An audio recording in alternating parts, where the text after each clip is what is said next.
আপনি কি জানেন? এখন আপনার বাইক বা গাড়িতে যে পেট্রোল ঢালছেন, তার পুরো পেট্রোল নয়। তার মধ্যে রয়েছে 20% ইথানল, মানে চিনির রস থেকে তৈরি জ্বালানি। হ্যাঁ, ঠিক শুনছেন। এখন আপনার গাড়ি চলছে আখের রসের জ্বালানিতে। এটাই হলো নতুন E20 ফুয়েল। কিন্তু প্রশ্ন হলো, এটা কি সত্যিই ভালো? নাকি সরকারের নতুন পরীক্ষার গিনিপিগ আমরা?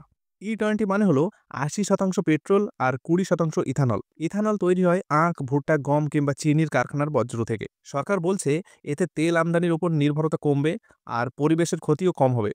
শুনতে দারুণ লাগছে, কিন্তু বাস্তবতা একটু কঠিন। প্রথমত, ইথানল দেশেই তৈরি হয়, মানে বিদেশ থেকে তেল কিনতে কম টাকা লাগবে।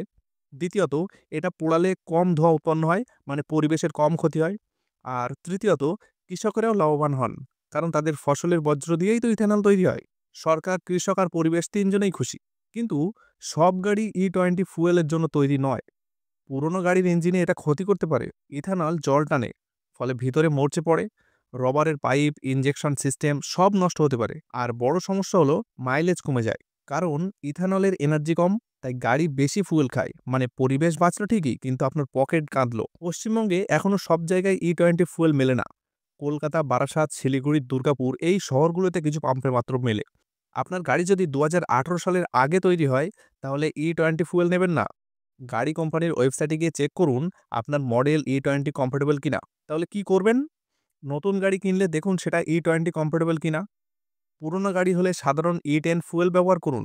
পাম্পে প্রশ্ন করুন এটা E10 নাকি E20। আর নিয়মিত সার্ভিস ও ফুয়েল ফিল্টার চেক করতে ভুলবেন না। E20 ফুয়েল ভালো না খারাপ সেটা নির্ভর করছে আমাদের সচেতনতার উপর। পরিবেশ রক্ষা দরকার, কিন্তু নিজের গাড়ি আর পকেটকেও তো বাঁচাতে হবে। তাই প্রশ্ন করুন, জানুন আর সঠিক সিদ্ধান্ত নিন। কারণ পরিবর্তন শুরু হয় তথ্য থেকে, আর তথ্যই হলো আপনার শক্তি। আমাদের ভিডিওটি ভালো লাগলে চ্যানেলটি সাবস্ক্রাইব করুন, পরবর্তীকালে এরকম ইনফরমেটিভ ভিডিও আরও পাওয়ার জন্যে।